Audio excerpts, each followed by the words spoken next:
Creativity is an addiction. Unplugged because we will always say yes to creativity. Totally Uncut because we all make mistakes. So let's turn it into a tool. This is Arroe Unplugged. Oh, how we love our movies. Be it at home, on the flat screen, or back in the theaters with larger-than-life characters and sound.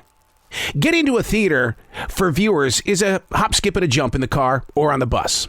For a movie to get into a theater requires an army of dreamers, doers, planners, investors, performers, writers, and unstoppable leadership. If it doesn't get to the big room, you might be lucky enough to get some free space on a streaming outlet.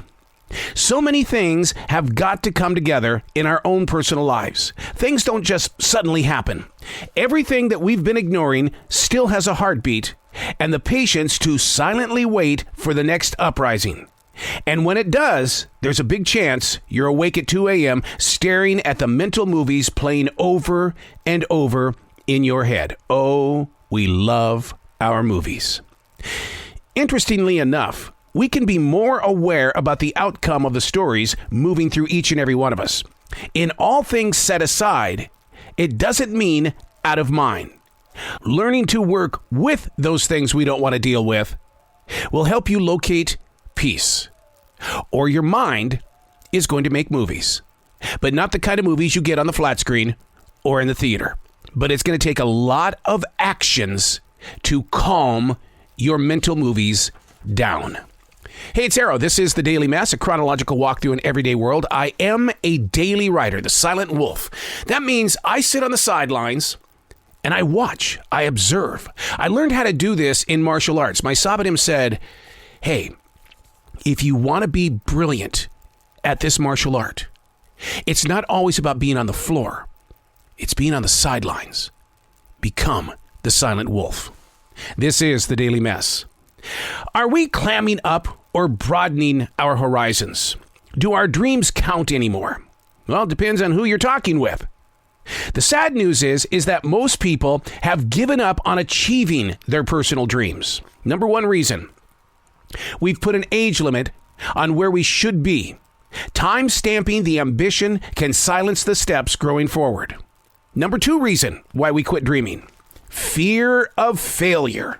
Taking that leap of faith, accepting the challenge requires so much work, and it's time we're not going to get back. Number three, why we've stopped dreaming. A lack of confidence.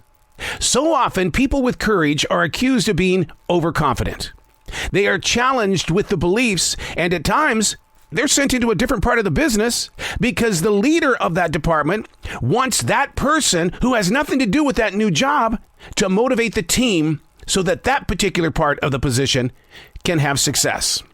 And once you're off track, the dreams have deflated with no real reason to start the chase all over again.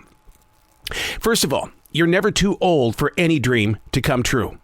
Discovering that new side of you is an everyday thing. Embracing the knowledge that you may have to get in order to find success. Number two, there is no such thing as failure. It's knowledge. It's learning that, oh, well, I now know that if I do it that way, it's not going to work out. Okay, so I'm going to switch ships here and I'm going to sail this way for just a little bit.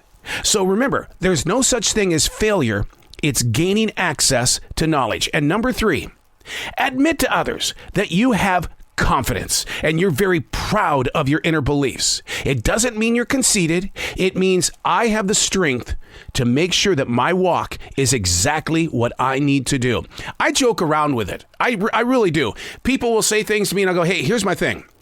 You guys knew me when I first got here and you knew that I had a radio ego. Okay, that's how we deal with this. I have the confidence knowing that I can take something and turn it into something. That is not conceit. That is the confidence and the courage and the willingness to take those chances that could lead to failure. But that's not failure. It's knowledge. And I don't care if I'm 61 years old or not. If it takes me to 90 to make this happen, we're going to make it happen. Find your vision, invest in your vision, and stop time stamping your reasons as to why you want to quit. I'm Arroe, and that's The Daily Mess.